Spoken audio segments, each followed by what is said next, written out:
TikTok ဆော့ကစားရမှာနာမည်ကြီးပြီးတော့ပေါက်နေပြီးတော့လူကြိုက်များကြတဲ့ neon light effect တွေများစွာရှိပါတယ်ဒီထဲမှာ neon light smoke neo မင်းငွေတန်း effect နဲ့ပတ်သက်တဲ့အကြောင်းအရာလေးကိုဒီနေ့ဗီဒီယိုမှာတင်ပြပေးမှာဖြစ်ပါတယ်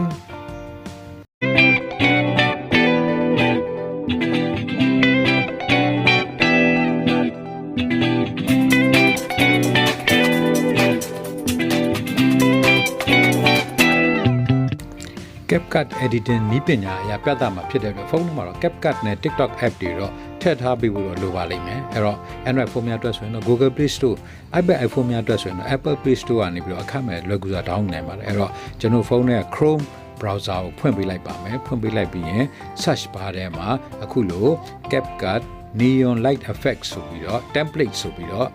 ရိုက်ပြီးတော့ရှားမှာဖြစ်ပါတယ်အဲ့တော့စာသားရိုက်ပြီးရင် search box ထဲမှာ enter ခောက်ပြီးရှာလိုက်ကြအောင်ပါ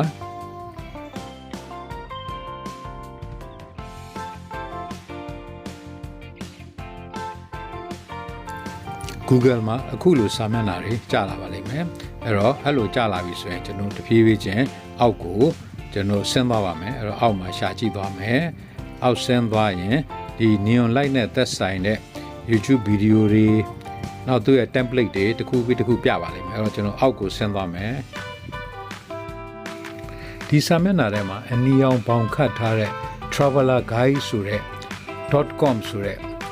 link ကိုကျွန်တော်နှိပ်ပြီးဝင်လိုက်ပါမယ်ဒီ travelerguide.com ဆိုတဲ့စာမျက်နှာပွင့်လာလို့ရှိရင်ကျွန်တော်အောက်ကိုဆင်းပြီးကြည့်သွားပေးလိုက်ပါအောက်ဆင်းသွားပြီးရင်ကျွန်တော်ဒီ CapCut template ကိုရခြင်းဘယ်လိုလုပ်ရမလဲဆိုတဲ့နီးနာလေးတွေဒီမှာဖော်ပြထားတာတွေ့ရမှာဖြစ်ပါတယ်ကျွန်တော်အဲ့ဒါတွေ့ပြီဆိုလို့ရှိရင်အောက်နားမှာရှိတဲ့ generate CapCut template link ဆိုတဲ့အနီရောင် box လေးကိုကျွန်တော်နှိပ်ဝင်ပေးရပါမယ်အဲ့ဒါဆိုရှင်သူကအဲ့ဒီ link ကိုဖော်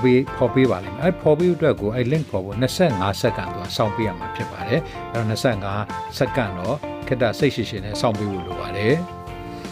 25စက္ကန့်ပြည့်လို့ထပ်မံပြီးပေါ်လာတဲ့အနီရောင် box လေးရှိပါတယ် use template in CapCut ပေါ့နော် CapCut မှာအသုံးပြုမဲ့ကျွန်တော် template အတွက်ကိုကျွန်တော်အနီရောင် box လေးကိုထပ်ပြီးနှိပ်ပေးရပါလိမ့်မယ်ယခုလို CapCut မှာအသုံးပြုနိုင်မဲ့ template လေးအခုလိုပေါ်လာပါမယ်ပေါ်လာပြီးရင်သူ့ကိုကျွန်တော်အပေါ်နည်းနည်းဆွဲတင်လိုက်ပါအပေါ်ဆွဲတင်လိုက်ရင်အောက်မှာ use template and CapCut ဆိုတဲ့စာတန်းအနီတွေ့မယ်အဲ့ဒါကိုတစ်ချက်ထားနှိပ်ပေးလိုက်ပါ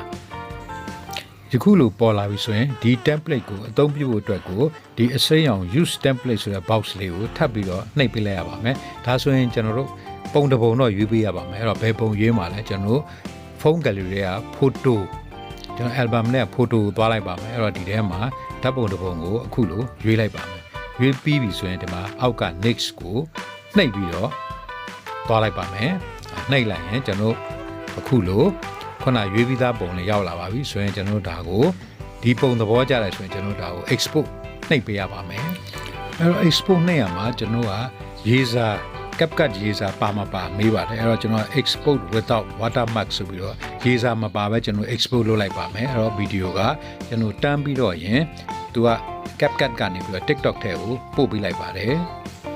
TikTok စာမျက်နှာကိုရောက်သွားပြီဆိုလို့ရှင်တော့တချင်းပြောင်းမှုဒါမှမဟုတ်ထပ်ထပ်ဖို့ဆိုလို့ရှင်ဒီမှာ add sound ဆိုတဲ့နေရာနှိပ်ပြီးတော့ထပ်မှန်ပြီးဖြစ်ဆွတ်နိုင်ပါသေးတယ်အဲ့တော့ TikTok စာမျက်နှာမှာလိုအပ်တဲ့ setting တွေမိမိစိတ်ကြိုက်ထပ်ပြီးတော့ပြုပြင်ပြောင်းလဲခြင်းရင်ပြုပြင်ပြောင်းလဲပြီးနောက်ဆုံးမှာတော့ဒီအောက်မှာ next ကိုနှိပ်ပေးလိုက်ရပါမယ်ဒီခုပေါ်လာတော့ post လုပ်ရမယ်နောက်ဆုံးစာမျက်နှာလေးပဲဖြစ်ပါတယ်အဲ့တော့ဒီ post လုပ်မဲ့စာမျက်နှာမှာဆိုရင်ကျွန်တော်တို့ hashtag တို့ကျွန်တော် mention လုပ်ရမယ်ဟာတို့နောက်တော့ cover photo တို့ကျွန်တော်ရွေးမယ်ပြီးလို့ရှိရင်ဒီ setting နဲ့အားလုံးချိန်ပြီးရင်တော့ကျွန်တော် post နှိပ်လိုက်ရင်တင်ဗီဒီယိုလေးက TikTok ပေါ်မှာရောက်ရှိသွားမှာဖြစ်ပါတယ်ဟုတ်ကဲ့ပါယခုဆိုလို့ရှိရင် neon မင်းငွေတန်း effect လေးနဲ့ TikTok ဆော့လို့ရပါပြီဒီပုံလေးလှလှပပလေးရှုစားလို့